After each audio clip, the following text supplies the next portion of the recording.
بسم اللہ الرحمن الرحیم۔ یہ ہم جو سیشن کرنے جا رہے ہیں سیرت سے متعلق، کہ سیرت کورس، اس کے دو بنیادی مقصد ہیں اس سیشن کے۔ پہلا مقصد یہ ہے کہ آپ لوگ خود سیرت کو کیسے پڑھیں، خود اس میں کیسے عبور حاصل کریں اور اس میں کیسے مہارت حاصل کریں، اور دوسرا مقصد یہ کہ آپ سیرت کورس عوام الناس میں کیسے کروائیں۔ آپ جب جائیں گے، چھٹیوں میں جائیں گے، بڑی عید کی چھٹیوں میں، سالانہ چھٹیوں میں، یا پھر جب بھی موقع ملے، تو آپ اپنے حلقے میں، اپنے دوست احباب میں، اپنے محلے میں سیرت کورس کیسے شروع کروا سکتے ہیں۔ تو ظاہر ہے کہ جو دوسرا کام ہے یہ موقوف ہے پہلے کام پر۔ پہلے آپ کو خود سیرت آتی ہوگی تو پھر آپ سیرت پڑھا سکیں گے۔ اگر آپ کو خود سیرت نہیں آتی تو آپ کیسے پڑھائیں گے؟ اور سیرت پڑھانا کیوں ضروری ہے؟ سیرت پڑھانا اس لیے ضروری ہے کہ سیرت ایک سٹینڈرڈ ہے ہمارے پاس، دین کا ایک معیار ہے۔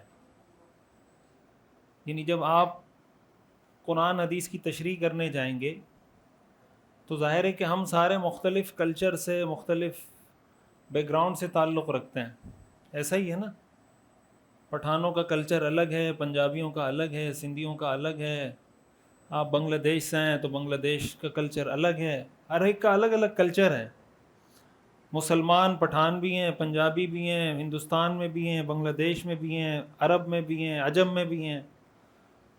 تو اب یہ تو ہو نہیں سکتا کہ عربیوں کا دین الگ ہو، اجمیوں کا الگ ہو، پاکستانیوں کا الگ ہو، ہندوستانیوں کا الگ ہو، ایسا تو نہیں ہو سکتا نا۔ دین تو ایک ہے، ان الدین عند اللہ الاسلام۔ ہر قوم اور ہر تہذیب کی عادتیں، کلچر مختلف ہوتا ہے، اور اس تہذیب اور اس کلچر کا انسان کی زندگی پر، قوموں کی زندگی پر بہت گہرا اثر ہوتا ہے۔ سمجھ آ رہی بات؟ حتیٰ کہ تہذیب اور کلچر کا مفتی کے فتوے پر بھی اثر ہوتا ہے۔ مفتی جب فتویٰ دیتا ہے اس کے فتوے پر بھی بعض اوقات اس کے کلچر، اس کی تہذیب کا اثر ہوتا ہے۔ سمجھ آ رہی بات؟ اب ہم نے سیرت پڑھ کر یہ طے کرنا ہے کہ ہمارے لیے معیار وہ سیرت ہے۔ لقد کان لکم فی رسول اللہ اسوۃ حسنہ۔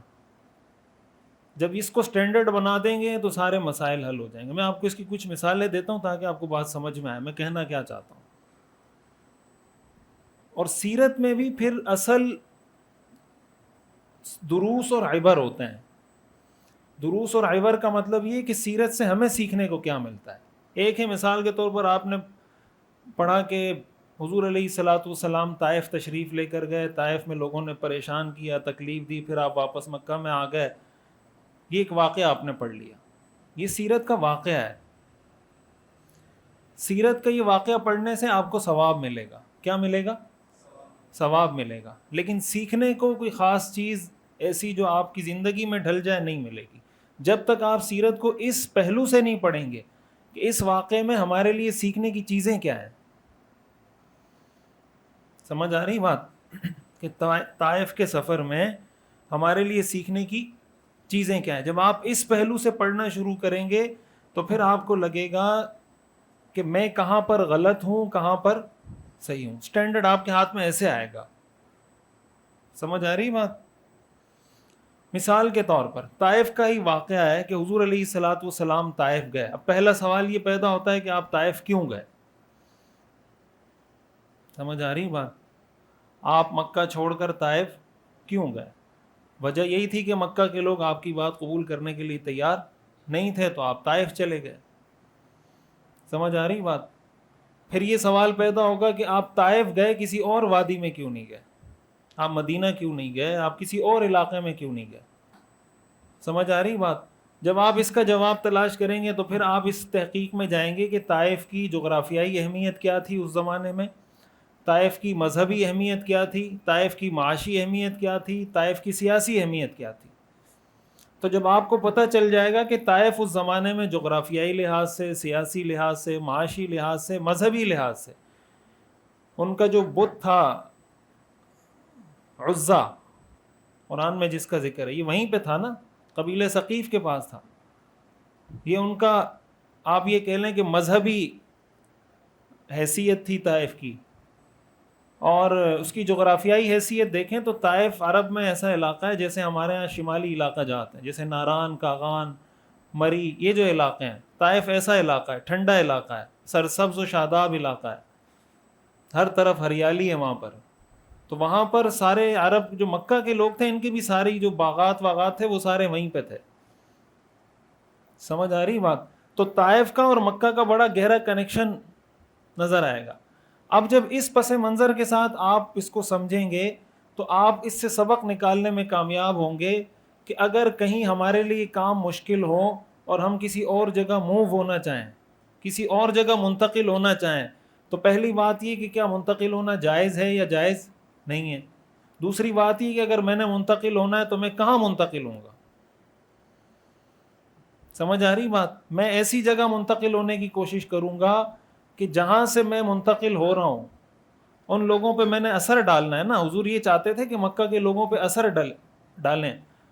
طائف اگر حضور کے ہاتھ میں آ جاتا تو مکہ کے لوگ خود حضور کے ہاتھ میں آ جاتے، اس لیے کہ طائف کے لوگوں کے باغات یہاں پر تھے، ان کی معیشت یہاں پہ تھی، جغرافیائی لحاظ سے یہ پورے اس کے اندر تھا، اس کے ارد گرد پوری فصیل تھی. واحد ایک علاقہ تھا جس کے ارد گرد فصیل تھی، طائف. تو طائف کا آپ کے ہاتھ میں آنا ہی ایسا تھا گویا آپ مکہ آپ کے ہاتھ میں آ جائے. یہ میں مثال دے رہا ہوں صرف. اب یہ سیکھنے کی چیز، یہ سیرت کے واقعات میں یہ چیز نہیں ہوتی، یہ ہوتا ہے دروس اور عبر، فقہ السیرہ جس کو کہتے ہیں. تو سیرت کا اصل حقیقی فائدہ اس وقت ہوتا ہے جب سیرت کے ساتھ فقہ السیرہ کو ملایا جائے کہ سیرت کے کس واقعے سے ہمیں کیا سیکھنے کو ملتا ہے. سمجھ آ رہی بات؟ پھر آپ طائف آئے، طائف میں آپ نے دعوت دی، پھر آپ مکہ گئے، پھر سوال پیدا ہوتا ہے کہ آپ دوبارہ مکہ کیوں گئے، پھر کہیں اور کیوں نہیں گئے. سمجھ آ رہی بات؟ کہ آپ مکہ میں تھے، مکہ کے لوگوں نے پریشان کیا، آپ طائف آ گئے، طائف میں پریشان کیا، تو آپ یہ بھی تو کر سکتے تھے کسی تیسرے علاقے میں چلے جاتے کہ مکہ کے لوگ تو پہلے انکار کر چکے ہیں، اب طائف کے لوگوں نے بھی انکار کیا، اب کسی تیسری جگہ ٹرائی کرو. سمجھ آ رہی بات؟ تو آپ کسی تیسری جگہ کیوں نہیں گئے. یہ ساری وہ باتیں جو فقہ السیرہ سے تعلق رکھتی ہیں. اب ہوتا کیا ہے کہ ہم جب یہ جو میں بتا رہا ہوں نا کہ سیرت معیار ہے ہمارے پاس، یہ اس کی مثال سے سمجھانے کے لیے بات بتا رہا ہوں. اگر اس سیرت کا یہ واقعہ ہمارے سامنے نہیں ہوگا اور ہم نے کسی جگہ مثال کے طور پر ہجرت کرنی ہے، ہم نے کسی جگہ جانا ہے، تو اب ہر ایک آدمی اپنے حساب سے انتخاب کرے گا نا. سمجھ آ رہی بات؟ ہر آدمی اپنے حساب سے انتخاب کرے گا. سیرت سامنے ہوگی تو آپ کے سامنے معیارات آ جائیں گے، جائز ناجائز کے، حلال حرام کے. یہ پتہ چل جائے گا کہ حضور علیہ الصلاۃ والسلام کی اسٹریٹجی کس طرح حکمت عملی پر مبنی تھی. آپ علیہ الصلاۃ والسلام واپس آئے طائف سے تو مطعم بن عدی کی پناہ میں آئے. مطعم بن عدی غیر مسلم تھے اور حالت کفر میں ہی ان کا انتقال ہوا ہے، لیکن آپ نے ان کی پناہ لی. ان کو کہا کہ آپ مجھے پناہ دیں، میں مکہ میں داخل ہونا چاہتا ہوں. سمجھ آ رہی بات؟ اب یہ ایک سوال ہے کہ حضور نے مسلمان کی پناہ کیوں نہیں لی، کافر کی پناہ کیوں لی. سمجھ آ رہی بات؟ پھر اس سے یہ بات آگے سوال پیدا ہوگا، کیا کسی کافر کی پناہ لینا جائز ہے یا جائز نہیں ہے؟ کسی غیر مسلم ملک میں پناہ لینا جائز ہے یا جائز نہیں ہے؟ اس سے یہ سارے مسائل نکلیں گے نا کہ غیر مسلم ملک میں پناہ لینا جائز ہے یا جائز نہیں ہے. حضور نے مطعم بن عدی کی پناہ میں آئے، اس کا مطلب مسلمان کے لیے غیر مسلم کی پناہ لینا جائز ہے. اب اگر یہ سیرت کا واقعہ نہیں ہوگا تو ہوگا کیا؟ ہوگا یہ کہ کچھ لوگ کہہ دیں گے کہ غیر مسلم کی پناہ لینا جائز ہی نہیں ہے. غیر مسلم، آپ کو شرم نہیں آتی، آپ غیر مسلم کی پناہ، غیر مسلم ملک کی پناہ میں آ رہے ہیں. سمجھ آ رہی بات؟ جو زیادہ اپنے آپ کو غیرت مند ظاہر کرنے کی کوشش کریں گے وہ یہی کہیں گے نا کہ غیر مسلم کی پناہ میں آپ کیسے آ رہے ہیں. اب یہ کیا ہو رہا ہے؟ یہ اپنا کلچر، اپنی وہ جو مائنڈ سیٹ ہے، بیک گراؤنڈ، وہ آپ ڈال رہے ہیں دین کے اندر کہ دین میں ایک چیز جائز تھی آپ نے ناجائز کر دیا، دین میں ایک چیز ناجائز تھی آپ نے جائز کر دیا. یہ بات سمجھ میں آ رہی ہے؟ اس کو میں ایک اور مثال سے سمجھاتا ہوں. یہ مثال باہر کہیں چلی گئی نا تو لوگ پکڑ گئے ہمیں. ماریں گے کہ کیا کریں, لیکن اس کو سمجھیں ذرا, اس کو تھوڑا بورڈ اس پہ بھی نا فوکس کریں میرے خیال سے. دیکھیں میں آپ کو مثال دیتا ہوں کہ ہماری فتوے پر یا ہماری باتوں پر ہمارا بیک گراؤنڈ کیسے اثر انداز ہوتا ہے. دیکھیں مثال کے طور پر آپ یہ سمجھیں کہ ایک عالم ہے, یہ کام والا کوئی ہے اس میں, ایک عالم ہے, ٹھیک ہے, ایک عالم ہے, مثال کے طور پر وہ پٹھان ہے, سمجھ آ رہی بات. دوسرے نمبر پر وہ مالدار ہے, تیسرے نمبر پر وہ ایجوکیٹڈ فیملی سے تعلق رکھتا ہے, ٹھیک ہے, اور چوتھے نمبر پر وہ شہر میں رہتا ہے. سمجھ آ رہی بات. یہ ایک شخص ہے, مفتی ہے, عالم ہے, یہ اس کی خصوصیات ہیں. سمجھ آ رہی بات. اب آپ دوسری کیٹیگری بنائیں, مثال کے طور پر پٹھان ہے, غریب ہے, ٹھیک ہے, باقی چیزیں سیم رکھ دیں, ایجوکیٹڈ بھی ہے, فیملی اس کی شہر کا رہائشی بھی ہے, لیکن مالدار نہیں ہے, غریب ہے. تیسری کیٹیگری آپ بنائیں, ٹھیک ہے, مالدار ہے لیکن ان ایجوکیٹڈ فیملی سے تعلق رکھتا ہے, ٹھیک ہے, شہر کا رہائشی ہے.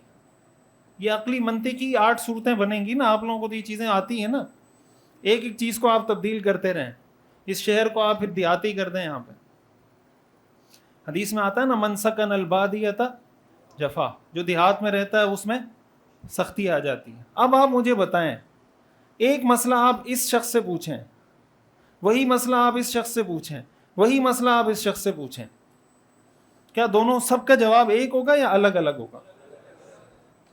تو دین ایک ہے یا الگ الگ ہے؟ تو یہ کیا چکر ہے؟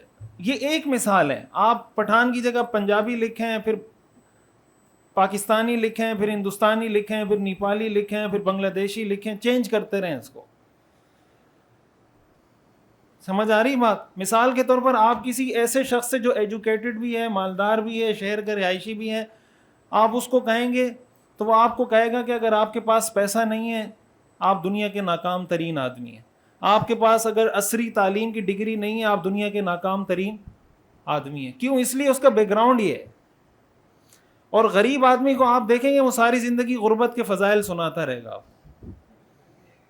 سمجھ آ رہی بات. غریب آدمی آپ کو کیا کرے گا؟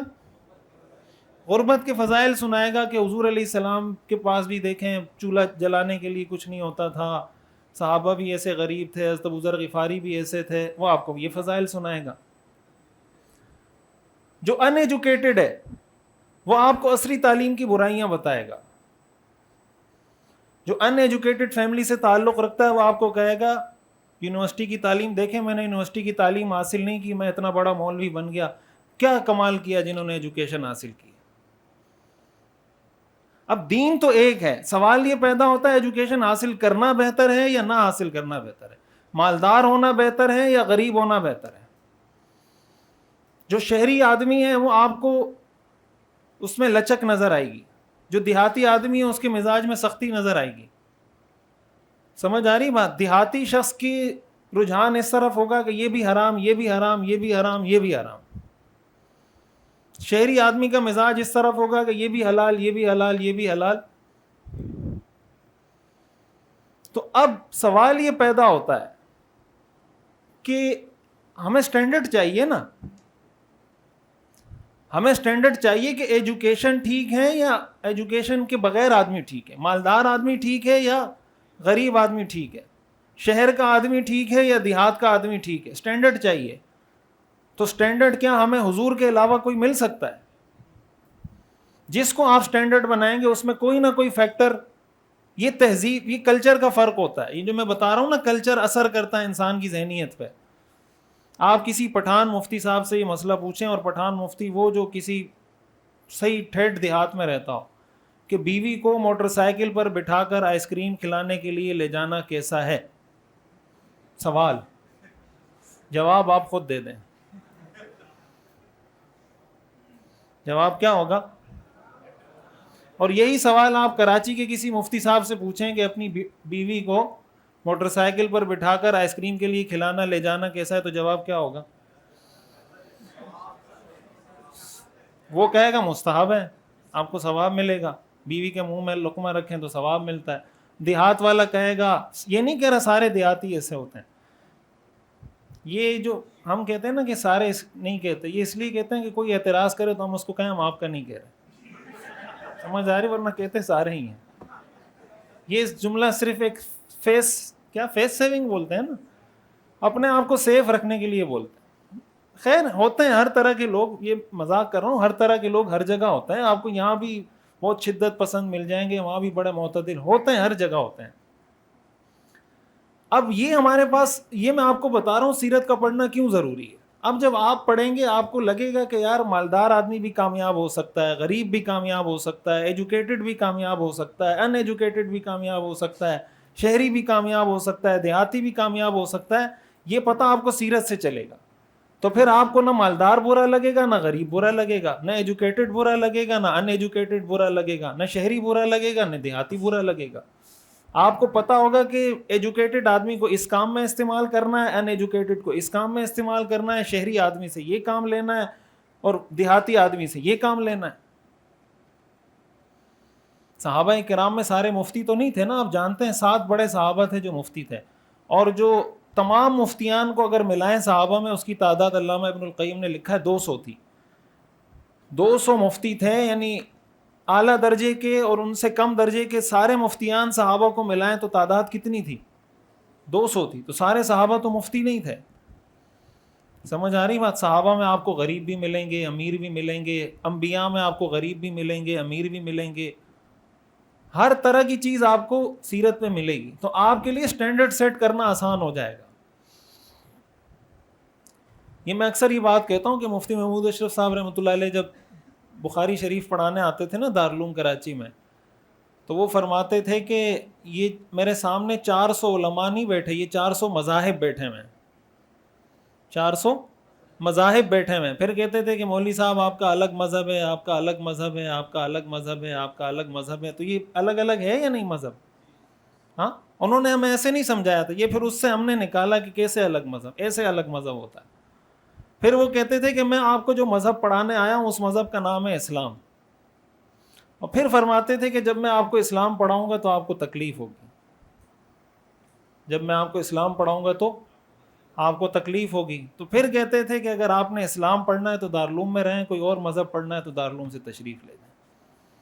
ہم کہتے تھے ہمیں کیوں اسلام سے تکلیف ہوگی، لیکن جب وہ پڑھاتے تھے تو ہوتی تھی تکلیف، سمجھ آ رہی بات؟ اس لیے کہ ہماری ایک سوچ تھی کہ یار یہ کام ناجائز ہے، اس کو جائز کیسے کہہ سکتے ہیں، یا سوچ تھی کہ یہ جائز ہے، اس کو ناجائز کیسے۔ وہ بخاری کی حدیث پڑھ کے کہتے تھے بخاری میں یہ لکھا ہوا ہے، آپ کا مذہب کیا ہے مولانا؟ تو ہمارا مذہب تو کچھ اور ہوتا تھا، بخاری میں کچھ اور لکھا ہوتا تھا، وہ اسی وجہ سے الگ ہوتا تھا،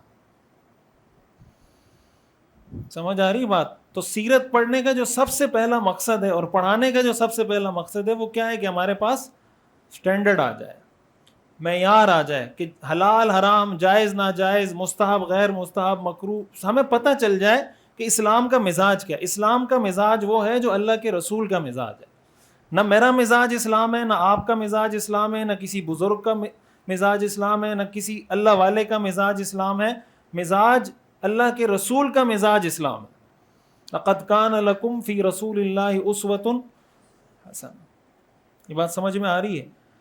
اور اس وقت ہمارے جو مسائل کی جڑ ہے،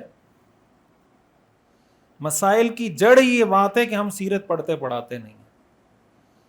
ہم نے یہاں تو جامعۃ الرشید میں مجمع کے نصاب میں سیرت کو داخل کیا ہے، لیکن عام طور سے مدارس کے نصاب میں سیرت شامل نہیں ہے، سیرت نہیں پڑھائی جاتی۔ تو جب مدرسوں میں نہیں پڑھائی جاتی تو کالج یونیورسٹیوں والوں سے ہم کیا شکوہ کریں گے؟ جب ہم نہیں پڑھتے پڑھاتے تو ان سے ہم کیا شکوہ کریں گے؟ جب آپ سیرت پڑھ لیں گے تو آپ کو خود سمجھ میں آ جائے گی۔ حلال حرام ساری چیزوں کا خود پتہ چل جائے گا، مزاج کا بھی پتہ چل جائے گا. تو اس لیے پہلی وجہ یہ ہے کہ سیرت کا پڑھنا ضروری ہے. ضروری ہے یا نہیں؟ بولیں، ضروری ہے نا. اسی طرح ہمارے معاشرے میں بہت سی غلط چیزیں ہمارے ماحول کا حصہ بن چکی ہیں. یہ اسٹینڈرڈ آؤٹ ہونے کی وجہ سے بہت سے غلط نظریات، بہت سی غلط باتیں معاشرے کا حصہ بن چکی ہیں. استاد صاحب اکثر یہ بات فرماتے ہیں نا کہ 3 چیزیں جس کی وجہ سے زوال آیا ہے. پہلی چیز یہ ہے کہ مذہب اور ریاست اور حکومت کو الگ الگ کر دیا ہے، کہ مذہبی لوگوں کا حکومت کے ساتھ کوئی کام نہیں ہے اور حکومت کے لوگوں کا مذہب کے ساتھ کوئی کام نہیں ہے. دوسرا سبب دینی تعلیم اور دنیاوی تعلیم کا فرق. دینی تعلیم اور دنیاوی تعلیم کا اس طرح فرق کہ اس کو دنیا داری بنا دیا. اور تیسرا سبب مال اور جاہ، اور حب مال اور حب جاہ فرق نہیں کرتے اس میں. وہ حب مال حب جاہ کی اتنی برائی بیان کرتے ہیں کہ مال ہی کو لوگ برا سمجھنا شروع ہو جاتے ہیں. حب مال حب جاہ کی اتنی برائی کرتے ہیں کہ لوگ مال اور جاہ کو برا سمجھنا شروع ہو جاتے ہیں. مال اور جاہ تو بری چیز نہیں ہے. بری چیز کیا ہے؟ حب مال حب جاہ بری چیز ہے. صحابہ میں مالدار بھی تھے، اور یہ وہی بات ہے جو میں بتا رہا ہوں، یہ وہی بات ہے. وہ بات ہے یا نہیں کہ حب مال اور حب جاہ کی برائی بیان کرتے کرتے ہم غربت کے فضائل بیان کرنا شروع کر دیتے ہیں. تو غربت کے تو کوئی فضائل نہیں ہے. اس طرح کہ آپ لوگوں کو موٹیویٹ کریں کہ آپ غریب بنیں. سمجھ آ رہی بات؟ پھر یہ جو دین اور دنیا کا مثلا قرآن میں آتا ہے وَأَعِدُّوا لَهُم مَّا اسْتَطَعْتُم مِّن قُوَّةٍ وَمِن رِّبَاطِ الْخَيْلِ تُرْهِبُونَ بِهِ عَدُوَّ اللَّهِ وَعَدُوَّكُمْ،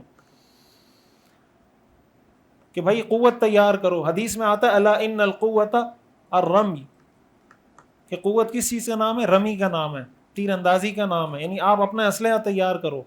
اور آگے اللہ نے اس کی جو وجہ بتائی ترہبون بہ عدو اللہ، کہ اس کا مقصد کیا ہے؟ دشمن کو رعب میں ڈالنا، یہی مقصد ہے. تو اب مجھے بتائیں کہ جس شخص نے ایٹم بم بنایا اس نے دین کا کام کیا یا دنیا کا کام کیا؟ بولیں. ہمارے ہاں اس کو دنیا دار سمجھا جاتا ہے یا دیندار سمجھا جاتا ہے؟ قرآن کی اس آیت پہ کس نے عمل کیا؟ اس نے جس نے میزائل ٹیکنالوجی بنائی، یا ہم نے؟ جس نے میزائل ٹیکنالوجی بنائی. آج اگر ڈرتا ہے دشمن تو کس چیز سے ڈرتا ہے؟ ایٹم بم سے ڈرتا ہے نا.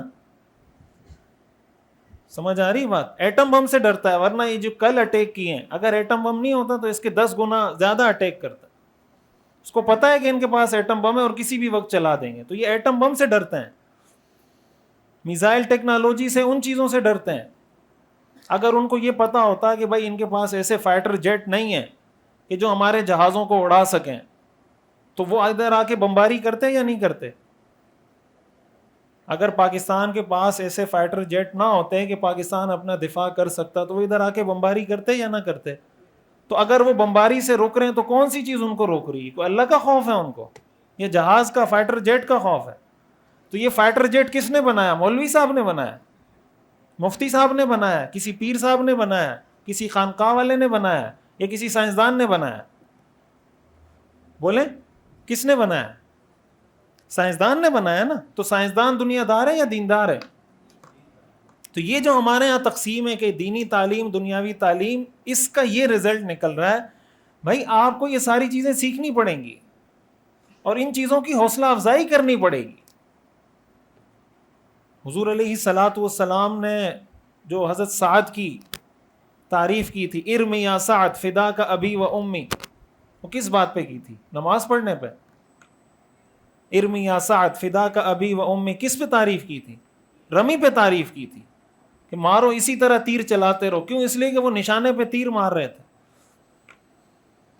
سمجھ آ رہی بات؟ حدیث میں آتا ہے کہ حضرت سعد وہ شخص ہیں جن کے لیے اللہ کے رسول نے اپنے والدین کو جمع کیا ہے. یعنی آپ نے ان کے لیے یہ کہا فدا کا ابی و امی، فدا کا ابی و امی. ورنہ عام طور سے اگر یہ جملہ استعمال ہوتا تو فدا کا ابی کہا جاتا تھا، حضرت سعد وہ ہیں جن کے لیے آپ نے والدین کو جمع کیا، فدا کا ابی و امی. تو یہ سیرت نہ پڑھنے کی وجہ سے یہ سب کچھ ہو رہا ہے. اب اگر ہم سیرت پڑھیں اور ہم سمجھیں کہ یہ سائنسدان بھی دین کا کام کر رہا ہے، جو IR پڑھ رہا ہے، انٹرنیشنل ریلیشن پڑھ رہا ہے، یہ بھی حضور علیہ الصلوۃ والسلام نے صلح حدیبیہ کے موقع پر خطوط لکھے نا ساری دنیا کے بادشاہوں کو، سفیر بنائے یا نہیں بنائے. تو یہ جو سفیر اللہ کے رسول نے بنائے تھے، یہ دنیا کا کام کر رہے تھے یا دین کا کام کر رہے تھے؟ بولیں آپ، بولیں نا. دین کا کام تھا دنیا کا کام تھا؟ یہ دینداری ہے دنیا داری ہے؟ تو ہم اس کو دینداری سمجھتے ہیں. جو سفیر ہوتا ہے ہم اس کو دیندار سمجھتے ہیں دنیا دار سمجھتے ہیں؟ حضرت یوسف علیہ السلام وزیر خزانہ تھے یا نہیں تھے؟ اجعلنی علی خزائن الارض، وزیر خزانہ تھے یا نہیں تھے؟ تو حضرت یوسف علیہ السلام دیندار تھے یا دنیا دار تھے؟ دیندار تھے نا. تو آج کوئی اکاؤنٹنگ کا علم سیکھتا ہے اور فائنانس اس کا علم سیکھتا ہے، اس نیت سے سیکھتا ہے کہ میں آگے جا کے وزیر خزانہ لگوں گا، فائنانس منسٹر لگوں گا، یا فائنانس کے سیکٹر میں جا کے سیکٹری لگوں گا یا کام کروں گا، تو یہ دنیا دار ہوگا یا دیندار ہوگا؟ یہ غلط معیارات ہیں کہ صحابہ کا رستہ، انبیاء کا رستہ اور ہمارا رستہ، اس میں فرق ہے. امام مالک رحمۃ اللہ علیہ نے فرمایا تھا نا، لن يصلح آخر هذه الامة الا بما صلح به اولها. لن يصلح آخر هذه الامة الا بما صلح به اولها. اس امت کا آخری طبقہ بھی اسی چیز سے ٹھیک ہوگا جس سے اس امت کا پہلا طبقہ ٹھیک ہوا تھا، اور اس امت کا پہلا طبقہ سیرت سے ٹھیک ہوا تھا. حضور علیہ الصلوۃ والسلام جو دار ارقم میں، صفہ میں جو پڑھاتے تھے، اس کا جو نصاب تھا، نصاب کیا تھا؟ حضور علیہ، یہ مدرسہ ہے نا دار ارقم، حضور کے دور کا صفہ ایک مدرسہ ہے. نصاب کیا تھا؟ قطری لاہوری، کیا نصاب تھا اس کا؟ قطری لاہوری ہے یا لاہوری قطری؟ قرآن تھا. اور اس پر ڈاکٹر عبدالحلیم چشتی صاحب رحمۃ اللہ علیہ انہوں نے ایک کتاب بھی لکھی ہے اس پر، اس کا مطالعہ کریں.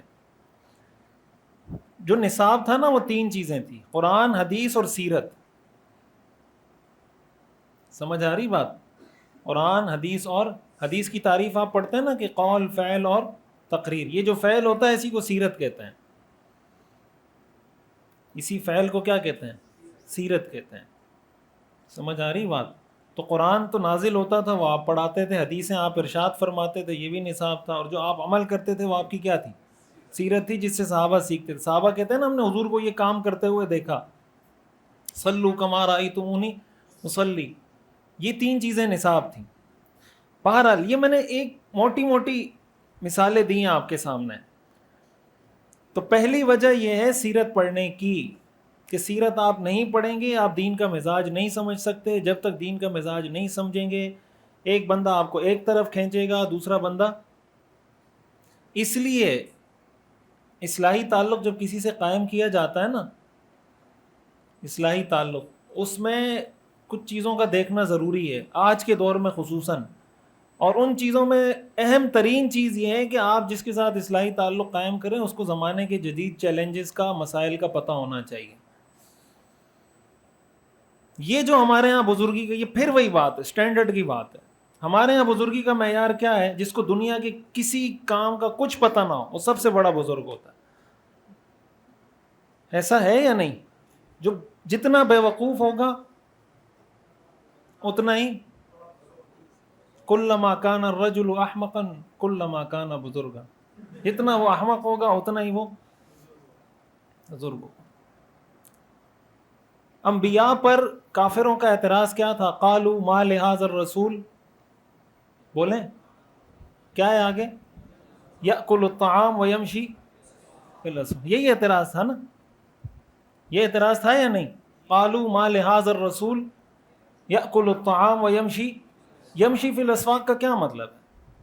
اور یہ جو اللہ نے ایک سورہ فرقان ہی کے آخر میں کہا کہ ہم نے جتنے رسول بھیجے الا انہم کانوا لیأکلون الطعام ویمشون، ہم نے جتنے پیغمبر بھیجے سارے کھانا بھی کھاتے تھے، سارے بازاروں میں بھی جاتے تھے.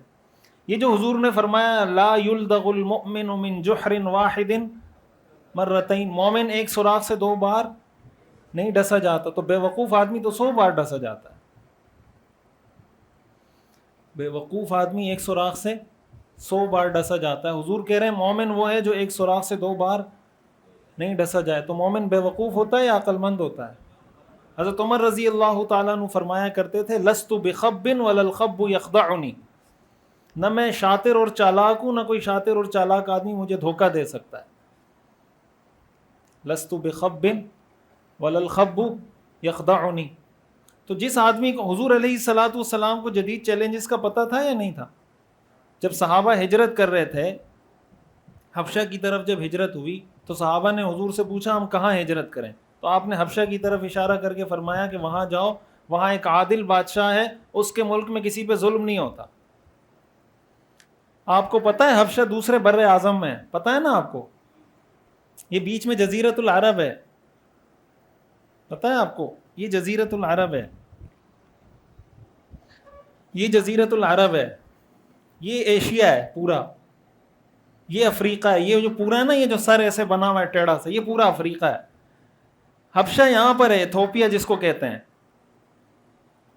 سمجھ آ رہی بات؟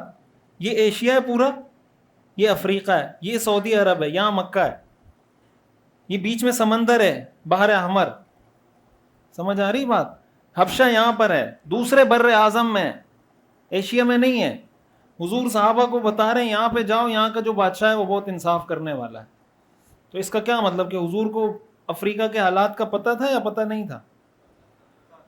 ہاں، افریقہ کے حالات کا حضور کو پتہ تھا یا نہیں تھا؟ یہ حدیث میں، سیرت کی کتابوں میں یہ واقعات ہیں کہ آپ نے فرمایا اس جگہ جاؤ، وہاں پہ ایک بادشاہ ہے جس کے ہاں کسی پر ظلم نہیں کیا جاتا.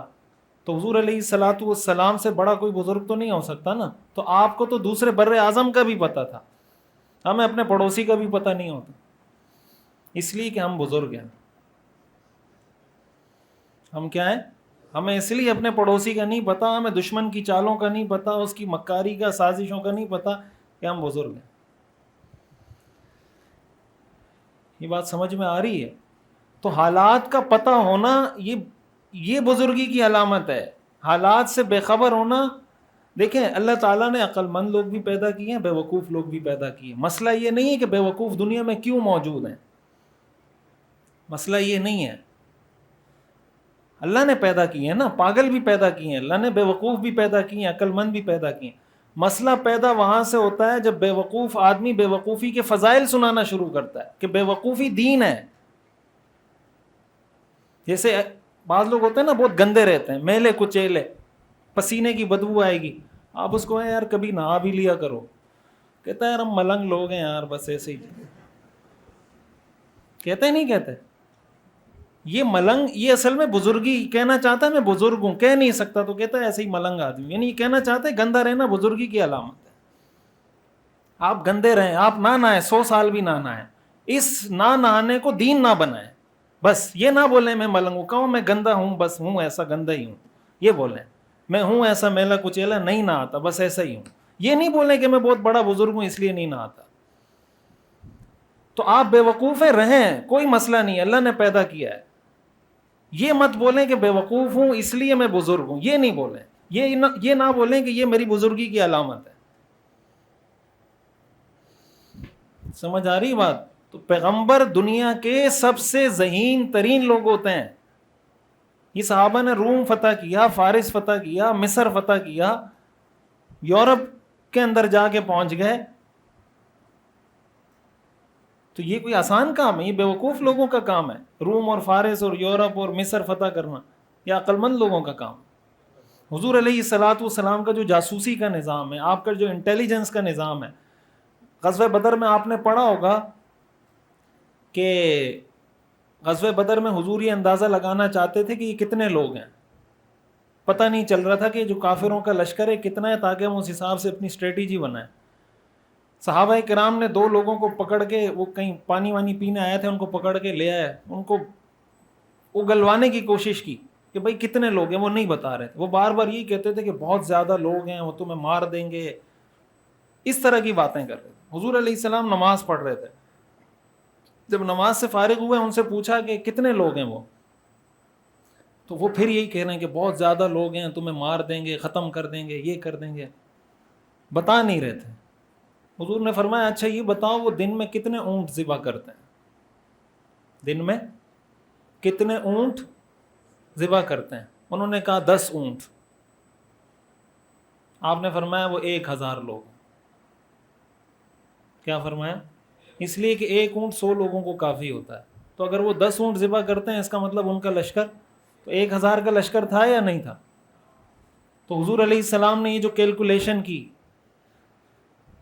تو آج اگر کوئی مولوی صاحب مفتی صاحب کرے، وہ کہتے ہیں اتنا تیز آدمی ہے یہ کیسے بزرگ ہے، اس کو یہ بھی پتہ ہے، اس نے اتنا دماغ اس کا چلتا ہے۔ استاد صاحب کا بھی بڑا مسئلہ یہی ہے، استاد صاحب کو جو لوگ بزرگ نہیں مانتے نا، اس کی بہت بڑی وجہ یہی ہے، معذرت کے ساتھ۔ وہ کہتا ہے یہ مولوی آدمی ہے، اتنا اس کا دماغ کیسے چل رہا ہے؟ مولوی ہو اور اتنا دماغ چلے، کم از کم کچھ بھی ہو بزرگ نہیں ہو سکتا۔ اتنا عقل مند آدمی کم از کم بزرگ نہیں ہو سکتا۔ اتنا عقل مند کیسے؟ آگے 20 سال 50 سال کی منصوبہ بندی کہ یہ کرنا ہے وہ کرنا ہے، اتنا عقل مند آدمی۔ سمجھ آ رہی بات؟ تو حاصل وصول ساری باتوں کا یہی ہے کہ سیرت پڑھیں۔ سمجھ آ؟ یہ میری باتوں سے آپ کو کچھ نہیں ہوگا فائدہ اگر آپ پڑھیں گے نہیں، تو سیرت پڑھیں، اور سیرت کو اس طریقے سے پڑھیں کہ اس کو فقہ السیرہ کے ساتھ ملا کے پڑھیں۔ سمجھ آ رہی بات؟ سیرت کو اس طرح پڑھیں کہ اس کے ساتھ فقہ السیرہ کو ملا کے پڑھیں، اور اس نیت سے پڑھیں کہ اب جب میں سیرت پڑھوں گا جو جو چیزیں میری غلط ہیں میں اس کو ٹھیک کر دوں گا، میں اصرار نہیں کروں گا اپنی غلطی پہ۔ سمجھ آ رہی بات؟ اب پہلے آپ کا سمجھنا اس لیے ضروری ہے کہ اگر آپ کو خود یہ چیزیں نہیں پتہ تو آپ پڑھائیں گے کیسے؟ پھر آپ جب پڑھائیں گے پھر وہی غلطی کریں گے۔ اچھا سیرت کو اگر صحیح طریقے سے نہ پڑھاؤ، اس میں گڑبڑ اور ہوتی ہے، اس میں یہی گڑبڑ پھر ہوتی ہے۔ میرے پاس ایک شخص آیا، اس نے کہا کہ میرے والد صاحب جو ہے نا میری امی کو بہت مارتے ہیں، گالیاں دیتے ہیں، برا بلا کہتے ہیں، تشدد کرتے ہیں، اور بہت دیندار آدمی ہیں۔ تو کہا میں جب اپنے والد کو سمجھاتا ہوں کہ بھائی امی پہ تشدد نہ کرو، مارو نہیں، تو وہ کہتے ہیں میں حضرت عمر کی طرح جلالی ہوں۔ میں کیا ہوں؟ حضرت عمر کی طرح جلالی ہوں، حضرت موسیٰ کی طرح جلالی ہوں۔ حضرت موسیٰ علیہ السلام بیویوں کو مارتے تھے؟ ہاں، حضرت موسیٰ علیہ السلام نے بیویوں کو مارا تھا؟ یا قبطی اس کو مارا تھا، اس کو قتل کیا تھا؟ فوقذہ موسیٰ فقضى علیہ، یہ بیوی کو فوقذہا ہونا چاہیے تھا نا، پھر فوقذہا فقضى علیہا ہونا چاہیے تھا، فوقذہ ہے یہ تو۔ سمجھ آ رہی بات؟ ہوتا کیا ہے، اگر آپ سیرت کو بھی صحیح طریقے سے نہیں پڑھیں گے تو پھر سیرت سے بھی آپ اپنے مطلب کی چیزیں نکالنا شروع کریں گے۔ مثال کے طور پر آپ کے مزاج میں غصہ ہے، تو آپ سیرت سے وہ واقعات نکالیں گے جس میں غصے والا پہلو جھلکتا ہو۔ آپ کے مزاج میں نرمی ہے تو آپ سیرت سے وہ چیزیں نکالیں گے جس میں نرمی کا پہلو جھلکتا ہو۔ سمجھ آ رہی بات؟ لیکن اگر آپ پوری سیرت کو پڑھیں گے تو اس میں آپ کو کہیں غصہ، کہیں نرمی، کہیں جنگ، کہیں صلح، کہیں امن، کہیں تجارت، کہیں ملازمت، یہ ساری چیزیں سیرت کے اندر آپ کو ملیں گی۔ یہ جو پک اینڈ چوز کا فارمولہ ہے نا، کہ میٹھا میٹھا، ہپ ہپ، کڑوا کڑوا، تھو تھو، جو سمجھ میں آ رہا ہے، جو اچھا لگ رہا ہے اس کو لے لیا، جو سمجھ میں نہیں آ رہا اس کو چھوڑ دیا۔ سیرت کے دروس کے لیے جو اہم چیز ہے کہ آپ کو یہ کیسے پتہ چلے گا کہ سیرت سے یہ جو سبق اخذ کیا گیا یہ ٹھیک ہے یا میرا مزاج ہے، اس کے لیے بھی تو سٹینڈرڈ چاہیے نا۔ سیرت کے واقعے سے آپ نے کوئی سبق اخذ کیا، اب آپ کو اس کے لیے بھی تو ایک دلیل چاہیے کہ یہ جو سبق میں نے اخذ کیا یہ واقعی میں ٹھیک اخذ کیا ہے، اور یہ میرے مزاج کا کوئی اثر اس پہ نہیں ہے۔ مثال کے طور پر میرے مزاج میں غصہ ہے اگر، تو میں نے کوئی ایسا پہلو نکال دیا جس سے یہ لگتا ہے کہ ہاں ایسے موقع پہ غصہ کرنا چاہیے، اب میں اس کو کیسے جج کروں گا کہ یہ سبق میں نے ٹھیک نکالا ہے یا اپنی مزاج کو دین کا حصہ بنایا ہے؟ سوال سمجھ میں نہیں آیا؟ کیا بولا ہے میں نے، بتائیں ذرا۔ ہاں اس کے لیے بھی آپ کو اسٹینڈرڈ، اس کے لیے اسٹینڈرڈ قرآن و حدیث ہے. اس کے لیے اسٹینڈرڈ کیا ہے؟ قرآن و حدیث. قرآن و حدیث کی آیات اور احادیث کی روشنی میں ہم دیکھیں گے کہ آیا یہ بات کسی قرآنی آیت سے کسی حدیث سے تو نہیں ٹکراتی. اگر ٹکرا رہی ہے اس کا مطلب آپ نے اپنے مزاج کو دین بنایا. سمجھ آ رہی بات؟ اور اگر وہ اس کے موافق ہے، جیسے میں نے لا یلدغ المؤمن من جحر واحد مرتين، اب اگر آپ کوئی ایسا سبق نکال رہے ہیں جس سے عقل مندی، یہ تو ایک فارمولہ ہے نا، اس کا مطلب یہ ہے کہ مسلمان عقل مند ہوتا ہے. مسلمان کیا ہوتا ہے؟ عقل مند ہوتا ہے. اب سیرت سے آپ کوئی ایسا سبق اخذ کر رہے ہیں جس سے عقل مندی جھلکتی ہو، تو یہ قرآن حدیث کے مطابق ہے. اور سیرت سے آپ کوئی ایسا سبق اخذ کر رہے ہیں کہ آپ یہ اس سے بے وقوفی کے فضائل سنانا چاہ رہے ہوں، تو یہ قرآن حدیث سے متصادم ہے. سمجھ میں آئی بات؟ یعنی آپ قرآنی آیات کو احادیث سے سب کو جمع کر لیں، کہیں پر آپ کو قرآنی آیات میں احادیث میں بے وقوفی کے فضائل ملیں؟ پڑھیں آپ نے کبھی کسی قرآنی آیت میں، کسی حدیث میں کوئی بے وقوفی کے فضائل پڑھیں؟ تو اب سیرت سے کوئی ایسا سبق اخذ کریں جس سے عقل مندی کا پہلو نکلتا ہو کہ دیکھیں اس طرح کے موقع پہ یہ حکمت عملی بنانی چاہیے، یہ اسٹریٹجی بنانی چاہیے، آپ کا انٹیلیجنس کا نظام ایسا ہونا چاہیے. حضرت حذیفہ رضی اللہ تعالی عنہ، بڑا مشہور واقعہ ہے نا ان کا. حضرت حذیفہ صاحب السر ہے نا، صاحب السر رسول اللہ ہیں، حضور کے رازدار تھے. غزوہ احزاب کے موقع پر ایک صحابی ہیں، حضرت حذیفہ کے ایک شاگرد تھے. انہوں نے حضرت حذیفہ سے پوچھا کہ کیا آپ نے حضور کی صحبت پائی ہے؟ حضرت حذیفہ نے فرمایا ہاں بالکل پائی ہے. تو وہ اس شاگرد کہنے لگا اگر ہم حضور کے زمانے میں ہوتے نا، اگر ہم حضور کے زمانے میں ہوتے لحملناہ علی الاعناق وما نترکہ یمشی علی الارض، تو ہم حضور کو زمین پہ چلنے نہ دیتے، اپنے کندھوں پہ اٹھا کے پھرتے. ہم کہتے ہیں نا کہ کاش ہم صحابہ کے دور میں ہوتے حضور کے. یہی اس حضرت حذیفہ کو اس شخص نے کہا کہ اگر ہم آپ کی جگہ ہوتے لحملناہ علی الاعناق، ہم ان کو کندھوں پہ اٹھاتے، وما ترکناہ یمشی علی الارض، ہم زمین پہ چلنے نہیں دیتے، اتنا ان کا ہم خیال رکھتے. حضرت حذیفہ نے فرمایا تھوڑا ٹھنڈے ہو جاؤ، زیادہ بہت ہی آگے جا رہا ہوں. پھر حضرت حذیفہ نے مثال دی کہ تم یہ جو باتیں کر رہے ہو نا ذرا اس کو سمجھو کہ کیا رہے ہو. حضرت حذیفہ فرماتے ہیں کہ غزوہ احزاب کے موقع پر 3 طرح کے خوف مسلمانوں پہ جمع ہو گئے تھے. ایک تو سردی، بہت شدید سردی تھی. دوسرا تنگی تھی، بھوک تھی بہت زیادہ. اور تیسرا دشمن کا خوف بہت زیادہ تھا، اس لیے کہ سارا پورا دشمن سب مل کر قرآن میں آیا نا کہ اذ جاؤکم من فوقکم ومن اسفل منکم واذ زاغت الابصار وبلغت القلوب الحناجر وتظنون باللہ الظنون. ایسا وہ جہاد تھا.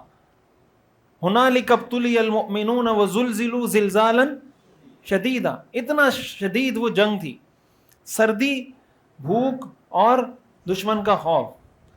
حضرت حذیفہ کہتے ہیں رات کا وقت تھا، حضور نے اعلان کیا کہ کون ہے جو دشمن کی فوج میں جا کے مجھے خبر لا کے دے کہ وہ کیا کر رہے ہیں، کیا منصوبہ بندی کر رہے ہیں، ان کی اسٹریٹجی کیا ہے، کتنے لوگ ہیں، اور میں اس کو جنت کی ضمانت دوں. حضرت حذیفہ فرماتے ہیں پورے لشکر میں سے کوئی بھی کھڑا نہیں ہوا. یہ اس شخص کو بتا رہے ہیں کہ تو کہہ رہا ہے نا کہ ہم ہوتے تو ہم ایسے کندھوں پہ اٹھاتے حضور کو. پورے لشکر میں سے حضرت حذیفہ فرماتے ہیں کوئی کھڑا نہیں ہوا. پھر حضور نماز پڑھنے لگ گئے، نماز پڑھ کے فارغ ہوئے. پھر آپ نے اعلان کیا کہ کون ہے جو دشمن کی خبر مجھے لا کے دے اور میں اس کو یہ ضمانت دیتا ہوں کہ وہ جنت میں میرا ساتھی ہوگا، رفیقی فی الجنہ، وہ میرا جنت میں ساتھی ہوگا. حضرت حذیفہ فرماتے کوئی کھڑا نہیں ہوا. سمجھ آ رہی ہے بات؟ سردی اتنی شدید تھی کہ نا ہمارے پاس کچھ اوڑھنے کے لیے کچھ نہیں تھا. اب دشمن کے لشکر میں چل کے جاؤ اتنی شدید سردی میں. حضرت حذیفہ فرماتے ہیں جب کوئی کھڑا نہیں ہوا، حضور نے مجھے آواز دے کے بلایا کہ حذیفہ تم ادھر آؤ. سمجھ آ رہی بات؟ حضرت حذیفہ گئے تو حضور نے ان کو فرمایا کہ تم جاؤ، اور ساتھ ان کو نصیحت کی کہ وہاں دشمن کو کوئی نقصان نہیں پہنچانا. یہ نہ ہو کہ کوئی دشمن تمہارے تیر کی زد میں آئے تو تم کہو کہ میں اڑا دیتا ہوں. سمجھ میں آ رہی بات؟ حضرت حذیفہ کہتے ہیں اللہ کے رسول کا حکم تھا چلنے لگ گیا. وہ کہتے ہیں مجھے ایسے لگ رہا تھا جیسے میں حمام میں جا رہا ہوں, ایسی گرمی مجھے لگ رہی تھی, ایسے لگ رہا تھا جیسے میں حمام میں جا رہا ہوں اور مجھے پسینہ آ رہا تھا, اتنی شدید سردی میں پسینہ آ رہا تھا, اور کوئی خوف نہیں تھا.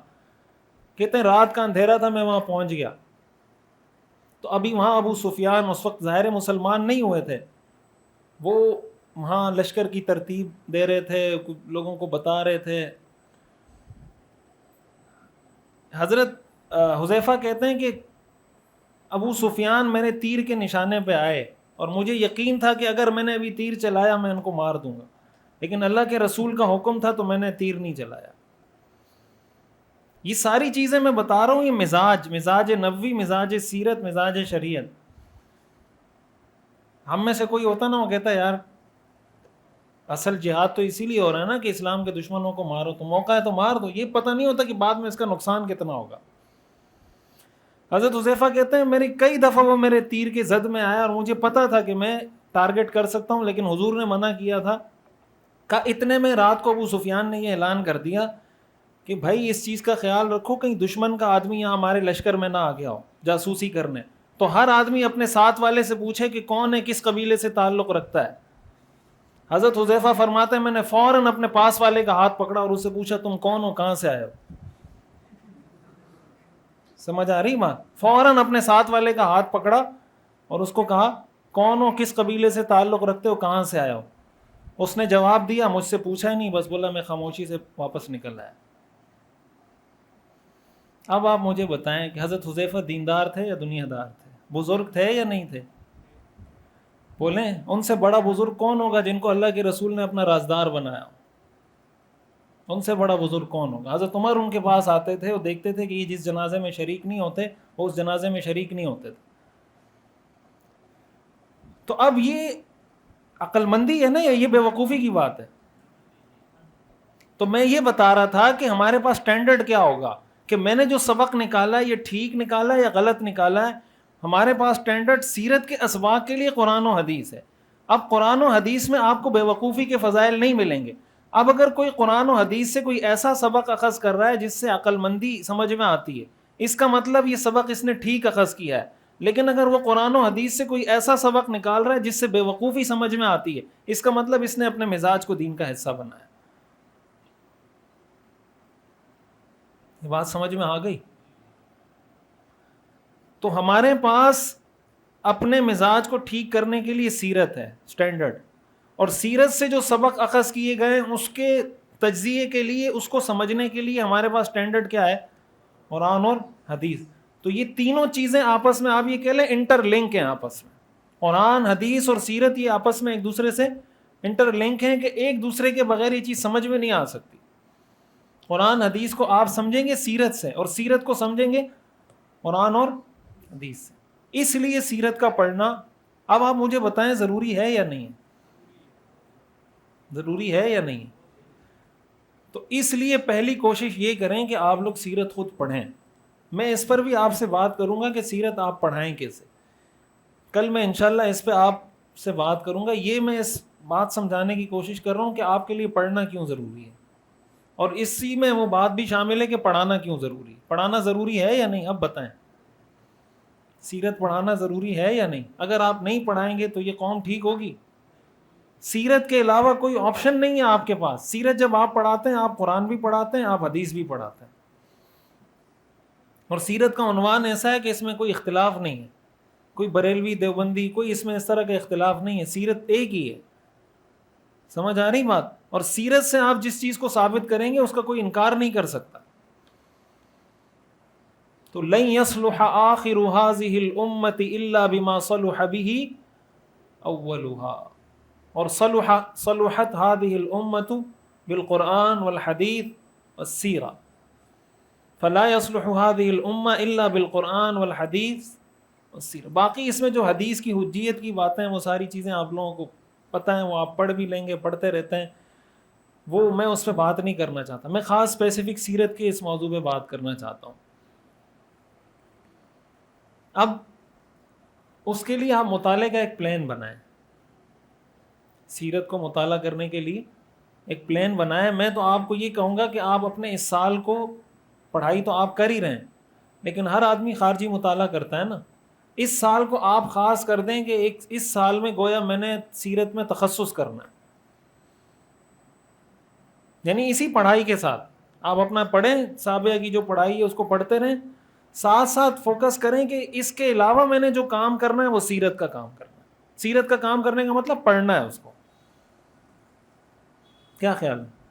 اگر ایک سال بھی آپ لگ کے اس کا مطالعہ کر لیتے ہیں, پورا سال فوکس کر دیتے ہیں کہ اس سال میرا فوکس سیرت پہ ہے,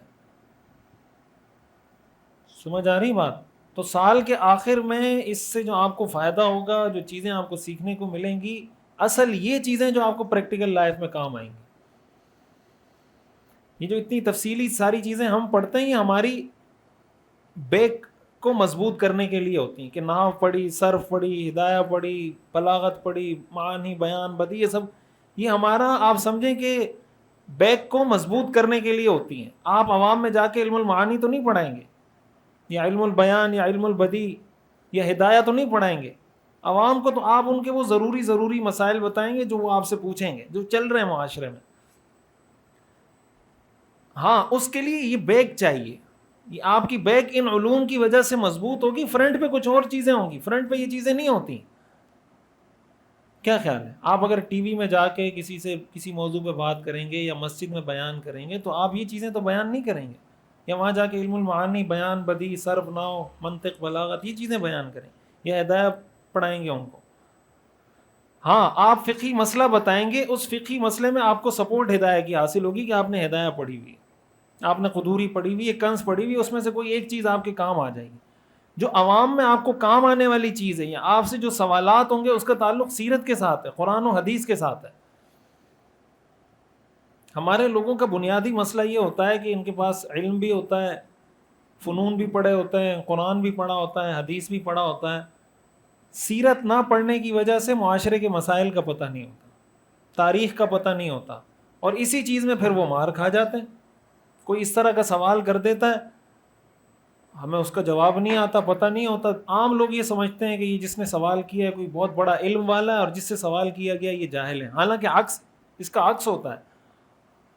تو جو ہماری کمزوری ہے اس کو دور کرنا ہے ہم نے, یعنی یہ آپ کی بیک مضبوط ہو ان علوم سے, اور فرنٹ پہ آپ عوام کو وہ چیز دے سکیں جو ان کی ضرورت ہے, تب یہ علم آپ کو سپورٹ کرے گا. ورنہ اگر علم آپ کے پاس ہے اور آپ ڈیلیور نہیں کر پا رہے تو اس علم کا آپ کو کیا فائدہ ہوگا؟ اس علم کا جنگل میں مور ناچا کس نے دیکھا؟ کیا خیال ہے؟ جنگل میں مور ناچا کس نے دیکھا؟ آپ کے پاس اتنا علم ہے, کیا فائدہ ہے اس کا؟ یہ فائدہ ہونا چاہیے نا. لوگوں کے پاس علم نہیں ہوتا اور لوگوں کو متاثر کر دیتے ہیں. آپ کے پاس علم ہے لیکن جو صحیح حقیقی بات ہے وہ لوگوں تک نہیں پہنچا پا رہے, اسلام سے ہی لوگوں کو متاثر نہیں کر پا رہے آپ. تو اس لیے اس کو خاص, اب کسی بھی چیز کی اہمیت کو بتانے کے لیے نا الفاظ ہی ہوتے ہیں. اب میں آپ کو اس کی اہمیت مزید کیسے بتاؤں, الفاظ سے ہی بتاؤں گا جیسے بھی بتاؤں گا. تو اس کی اہمیت کے لیے جتنے الفاظ میں نے استعمال کیے میرے خیال سے یہ کافی ہونے چاہیے. مزید بھی اگر 50 گھنٹے تقریر کروں گا تو وہ الفاظ ہی ہوں گے. کیا خیال ہے؟ لیکن کسی بھی چیز کی حقیقی اہمیت وہ الفاظ میں بتائی نہیں جا سکتی, خصوصاً سیرت کی اہمیت الفاظ میں نہیں بتائی جا سکتی. یہ ایسی چیز ہے جس کو آپ پڑھیں گے تو آپ کو پتہ لگے گا, پڑھیں گے نہیں تو الفاظ, مثال کے طور پر کوئی آدمی خوش ہو جائے تو وہ کیا کہے گا کہ وہ یہ کہے گا میں بہت زیادہ خوش ہوں, یہی بولے گا نا. اور کیا بولے گا؟ بہت زیادہ میں خوش ہوں, بہت زیادہ. اور کیا بولے گا وہ؟ لیکن کیا وہ خوش اتنا ہے جتنے اس کے الفاظ ہیں, یا اس سے زیادہ ہے؟ اس سے زیادہ خوش ہوتا ہے نا, لیکن اس کے پاس اس کے علاوہ الفاظ ہی نہیں کہ میں بہت زیادہ خوش ہوں. اب جب وہ اتنا کہہ رہا ہے تو آپ سمجھ جائیں کہ واقعی میں اتنا خوش ہے کہ الفاظ میں بیان نہیں کر سکتا. تو میں آپ کو کہہ رہا ہوں سیرت بہت اہم چیز ہے, بہت زیادہ اہم ہے. آپ سمجھ جائیں کہ اتنا اہم ہے کہ میں نہیں بتا سکتا. سمجھ آ رہی بات؟ اتنا اہم ہے کہ اس کو الفاظ میں بتایا نہیں جا سکتا. تو ایک تو یہ کام کریں, کیا خیال ہے, کریں گے؟ اگر آپ کریں گے تو اس کے لیے اگر میری کوئی سپورٹ آپ کو اس لحاظ سے چاہیے ہو کہ کون سی کتاب کا مطالعہ کرنا ہے یا اس کو کیا کرنا ہے, سمجھ نہیں آ رہا، کوئی ایسی چیز ہے تو اس میں ہم حاضر ہیں. سمجھ آ رہی بات؟ فضول کاموں کے لیے ہمارے پاس وقت نہیں ہے. آپ کام کرنے والے بنے، ہم ہیں ہی آپ کے لیے. استاد جی کہتے تھے، مفتی ابوالبابا صاحب، ہم کبھی کہیں جا رہے ہوتے تھے نا، ہاتھ میں کتاب پکڑی ہوتی تھی تو ہم کہتے تھے استاد جی ہمیں دے دیں کتاب. استاد جی کہتے تھے کتاب تو میں خود بھی لے جا سکتا ہوں، یہ کون سا مشکل کام ہے؟ جو کام آپ کو بولا ہے وہ کام کرو. کام کرتے نہیں ہو، استاد جی کتاب میں لے جاتا ہوں، چپل میں سیدھی کر دیتا ہوں، یہ کام میں کر دیتا ہوں. یہ چپل تو میں خود بھی سیدھی کر سکتا ہوں یار، کتاب تو میں خود بھی اٹھا کے لے جا سکتا ہوں. کیا خیال ہے؟ پانی میں خود بھی پی سکتا ہوں، چائے میں خود بھی پی سکتا ہوں. جو میں نہیں کر سکتا وہ یہ کہ آپ اگر سیرت نہیں پڑھیں گے تو میں آپ کو کیسے پڑھاؤں گا؟ میں آپ کو کہتا ہوں سیرت پڑھیں، آپ کہتے ہیں نہیں سیرت ہم نہیں پڑھیں گے، باقی ہم جوتے سیدھے کر دیں گے، یا ہم کتاب آپ کے ساتھ اٹھا کے یا شاپر اٹھا کے لے جائیں گے. شاپر کیوں اٹھا کے لے جائیں؟ تو اصل وہ ہوتا ہے جو آپ کے نظریے سے، اور میرا کیا نظریہ ہے تو قرآن حدیث ہے. میں کوئی اپنا کوئی تھیوری تھوڑی پیش کر رہا ہوں، کوئی نیوٹن کی طرح کوئی الگ میں نے لا پیش کیا ہوں یہاں. سمجھ آ رہی بات؟ تو اگر آپ یہ کام کریں گے تو ہم آپ کا فون بھی اٹھائیں گے، آپ کے میسج کا جواب بھی دیں گے، آپ کے واٹس ایپ کا جواب بھی دیں گے، آپ کو اس حوالے سے گائیڈ بھی کریں گے. لیکن اگر آپ صرف آتے ہیں ماشاء اللہ آپ سے مل کے بہت خوشی ہوئی، آپ سے بہت محبت ہے فلاں فلاں، ٹھیک ہے جزاک اللہ آپ کو، نہ ہم آپ کا فون اٹھائیں گے، نہ میسج کا جواب دیں گے، نہ واٹس ایپ کا جواب دیں گے. آپ کو ہم سے محبت ہے، اللہ کے لیے کرتے رہو. ہم نے کیا کرنا ہے آپ کی محبت؟ آپ کو ہم سے محبت ہے تو وہ کام کریں جو ہم آپ کو بتا رہے ہیں کہ یہ کام کرو. اگر یہ کام نہیں کرتے تو ٹھیک ہے یار، دنیا میں بہت سارے ہیں، آپ بھی صحیح، دنیا میں سارے جو نہیں کر رہے تو آپ بھی نہیں کر رہے، تو ہمیں کیا فرق پڑے گا؟ سمجھ آ رہی بات؟ تو اگر آپ یہ کام کرتے ہیں تو ہم اس کے لیے حاضر ہیں. اس کے حوالے سے آپ کو کوئی بھی گائیڈنس چاہیے ہو، اس کے لیے ہم حاضر ہیں. مطالعہ کیسے کریں، کچھ کتابیں تو ابھی سے خاص کر لیں، وہ ٹارگٹ متعین کر لیں کہ یار ہم نے ان کتابوں کا مطالعہ کرنا. ایک اردو میں کر لیں، ایک عربی میں کر لیں. اردو میں بھی اس کا مطالعہ کریں، اسی چیز کو عربی میں بھی مطالعہ کریں. اس سے آپ کو دو فائدے ہوں گے. ایک تو آپ کی تھوڑی بہت عربی جس کی کمزور ہے، عربی تھوڑی بہت ٹھیک ہو جائے گی. اسی چیز کو جب آپ پہلے اردو میں پڑھیں گے پھر عربی میں پڑھیں گے تو آپ کو وہ چیز آسانی سے سمجھ میں آئے گی نا، کہ یہ پڑھ چکا ہوں میں آلریڈی. اسی واقعے کو پہلے اردو میں پڑھیں، پھر اسی واقعے کو عربی میں پڑھیں. ایک تو آپ کو عربیت کے لحاظ سے فائدہ ہوگا. سمجھ آ رہی بات؟ دوسرا فائدہ یہ ہوگا کہ وہ چیز ذہن میں پیوست مضبوط ہو جائے گی. ایک دفعہ مطالعہ کرنے سے چیز یاد نہیں ہوتی. سمجھ آ رہی بات؟ جب اس کا دوسری دفعہ مطالعہ کریں گے اور پھر عربی میں مطالعہ کریں گے تو آپ کا فوکس زیادہ ہوگا. جب فوکس زیادہ ہوگا وہ چیز دماغ میں زیادہ بیٹھے گی. اردو میں آپ اگر مطالعہ کرتے ہیں کاندلوی رحمۃ اللہ علیہ کی جو سیرت ہے اس کا مطالعہ کر لیں، اور عربی میں جو سلابی کی جو سیرت ہے، سیرت النبویہ للسلابی، اس میں دروس اور عبر ہیں. حضرت کاندلوی رحمۃ اللہ علیہ والی میں بھی ہیں دروس اور عبر، لیکن بہت کم ہیں. اور یہ جو سلابی کی سیرت النبویہ ہے اس کا اردو ترجمہ بھی موجود ہے. اگر آپ کو پھر بھی لگتا ہے کہ نہیں یار میں نہیں پڑھ سکتا اس کو عربی میں، تو پھر اس کے ساتھ اس کو ضرور پڑھیں. جو سلابی کی سیرت ہے اس کو اور حضرت کاندلوی کی سیرت کو، اس کو ملا کے پڑھیں. اس سے آپ کو واقعات کی تھوڑی زیادہ ڈیٹیل کے ساتھ واقعات آپ کو اس میں مل جائیں گے حضرت کاندلوی والی کتاب میں، اور دروس اور عبر آپ کو زیادہ ڈیٹیل سے سلاوی والی کتاب میں مل جائیں گے. سمجھ میں آ رہی ہے بات؟ اور پھر اس کو مطالعے کا ایک طریقہ یہ بھی ہوتا ہے کہ آپ اپنا حاصل مطالعہ محفوظ کریں. حاصل مطالعہ محفوظ کریں. حاصل مطالعہ کے مختلف چارٹ بنے ہوئے ہوتے ہیں. مفتی صاحب کی ایک کتاب ہے نا تحریر کیسے سیکھیں، دیکھیے آپ لوگوں نے، اس میں مفتی صاحب نے کچھ چارٹ دیے ہوئے ہیں کہ حاصل مطالعہ کو کیسے محفوظ کریں. آپ نے مطالعہ کیا ہے نا، اس مطالعے کو آپ ضبط کرنا چاہتے ہیں. لوگ کہتے ہیں مطالعہ یاد نہیں رہتا، اس طریقے سے ضبط کریں وہ یاد ہو جائے گا مطالعہ. تو حاصل مطالعہ کو لکھنے کی کوشش کریں. جب میں آپ کو کہہ رہا ہوں آپ اپنا وقت اس کے لیے خاص کریں تو اس کا مطلب یہ کام آپ کو کرنے ہوں گے. اگر صحیح طریقے سے اس سے استفادہ کرنا ہے اور فائدہ اٹھانا ہے. حاصل مطالعہ کو منضبط کریں، اس کے لیے الگ الگ خانے بنا لیں اور اس میں ساری ڈیٹیل آپ کو مل جائے گی. مثال کے طور پر کوئی 8-10 چیزیں لکھ لیں. مثال دے رہا ہوں، مثال کے طور پر عقل مندی کے واقعات، سمجھ آ رہی بات، مالداری کے واقعات، اس طرح کی کچھ وہ بنا لیں میں. اب کوئی ایسی چیز جو آپ کو مل رہی ہے کہ یار اس واقعے سے ہمیں یہ چیز سیکھنے کو ملتی ہے، اس کو اس صفحے میں درج کر دیں. آپ کو کہیں یہ چیز ملتی ہے کہ بھئی فلاں آدمی کے پاس زیادہ پیسے تھے، وہ لکھ دیں. کوئی غریب تھا، اس کے لیے الگ بنا دیں، وہاں وہ لکھ دیں. اس طرح الگ الگ چیزیں، عبادات، معاملات، معاشرت، اخلاقیات، الگ الگ وہ بنا لیں اور حاصل مطالعہ کو اس کے نیچے محفوظ کریں. اخلاقیات سے متعلق کوئی چیز ہے تو واقعے کا حوالہ دے کے کہ اس واقعے سے ہمیں اس اخلاقیات کا درس ملتا ہے، اس واقعے سے ہمیں معاملات کے اس پہلو کا درس ملتا ہے، اس واقعے سے ہمیں خاندانی نظام کے اس واقعے کا درس ملتا ہے. اس طرح حاصل مطالعہ کو محفوظ کریں. اور چوتھا طریقہ پھر اپنے مطالعے کو محفوظ رکھنے کا یہ ہوتا ہے کہ آپ اس کو ڈسکس کریں. سمجھ آ رہی بات؟ اذا تکرر تقرر، جب آپ کسی سے بات کرتے ہیں نا تو پھر آپ کے ذہن میں وہ بات بیٹھ جاتی ہے. تو آپ اپنے دوستوں کے ساتھ آپس میں بیٹھ کے، آپ نے کوئی مطالعہ کیا، آپ کو کوئی بات سمجھ میں نہیں آئی ہے، اچھی لگی تو اپنے ساتھ والے کو بتا دیں، یار عجیب مطالعہ کیا میں نے. اور ایک دوسرے کے ساتھ دوستی میں ایسا وہ بنائیں، اس کو کہیں کہ بھائی ہم آج کے بعد یہ چیز بھی اپنی دوستی میں، چائے بھی پئیں گے، سب کچھ کریں گے، بیچ میں درمیان میں یہ باتیں بھی کریں گے کہ تو نے کیا مطالعہ کیا وہ تو بتا، میں نے جو کیا وہ میں بتاؤں گا. سمجھ میں آ رہی ہے بات؟ یہ چوتھا طریقہ ہے کہ آپ جب اس طریقے سے اس کو ڈسکس کرنا شروع کریں گے تو وہ حاصل مطالعہ آپ کو محفوظ ہونا شروع ہو جائے گا. پانچواں طریقہ مطالعے کو محفوظ کرنے کا یہ ہوتا ہے کہ آپ جب پڑھیں، آپ اس نیت سے پڑھیں کہ میں نے اس مضمون کو آگے پڑھانا ہے.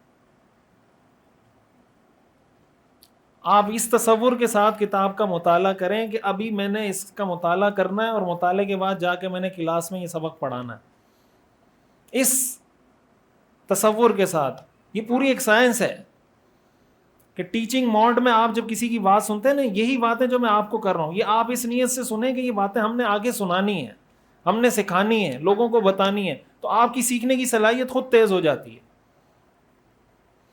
اور اگر آپ یہ اس نیت سے سنیں گے کہ ہم سن رہے ہیں بطور طالب علم اور ہم نے کسی کو نہیں سکھانی، آپ کی سیکھنے کی صلاحیت کم ہو جائے گی. تو آپ اس نیت سے پڑھیں، مطالعہ کریں، سیکھیں، سنیں کہ یہ چیز میں نے آگے پڑھانی ہے. جب آپ اس نیت سے مطالعہ کریں گے تو آپ کی خود توجہ مرکوز ہوگی. جب توجہ مرکوز ہوگی، مطالعہ آپ کا مضبوط ہوگا، حاصل مطالعہ محفوظ ہوگا آپ کے پاس. سمجھ آ رہی بات؟ اور پھر اس کا اگلا درجہ یہ ہوتا ہے اپنے مطالعے کو محفوظ کرنے کا کہ پھر آپ پڑھائیں. جب آپ پڑھائیں گے تو پھر پکا پکا محفوظ ہو جائے گا. تو یہ سٹیپ بائی سٹیپ، مرحلہ بمرحلہ آپ اس کو ایسے لے کے چلیں.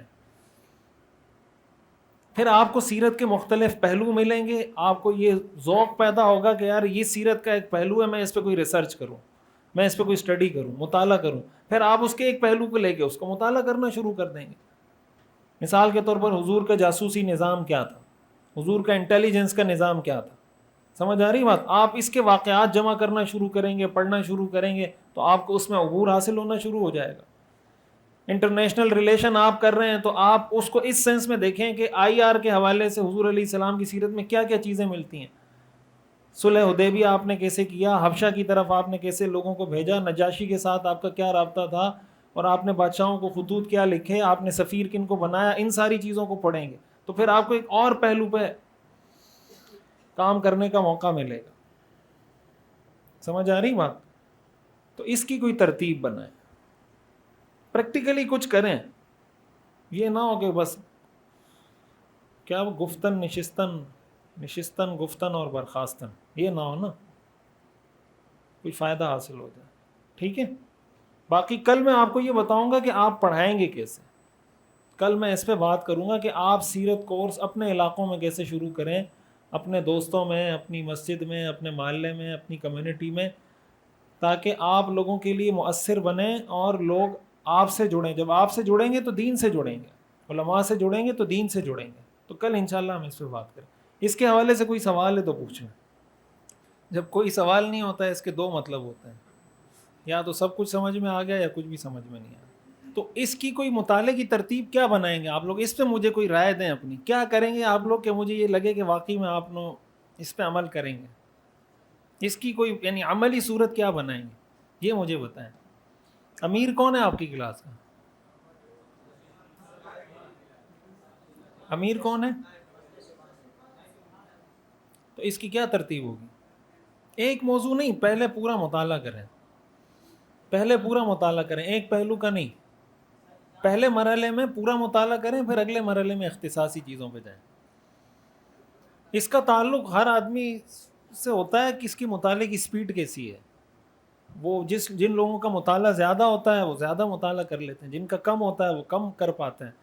یہ اس کی کوئی ٹینشن نہیں ہے. دیکھیں مطالعہ جب آدمی نہیں کرتا نا، وہ علماء نے لکھا ہے، غالباً حضرت ندوی رحمۃ اللہ علیہ نے لکھا ہے کہ جیسے کنویں سے آپ پانی نکالتے رہے نا، نکالتے رہے، جب پانی نہیں نکلتا تو پھر اس سے کیچڑ نکلنا شروع ہو جاتا ہے. جب پانی ختم ہو جاتا ہے، جب آپ مطالعہ نہیں کرتے نا، پھر آپ کی باتوں سے میں کیچڑ نکلنا شروع ہو جاتا ہے.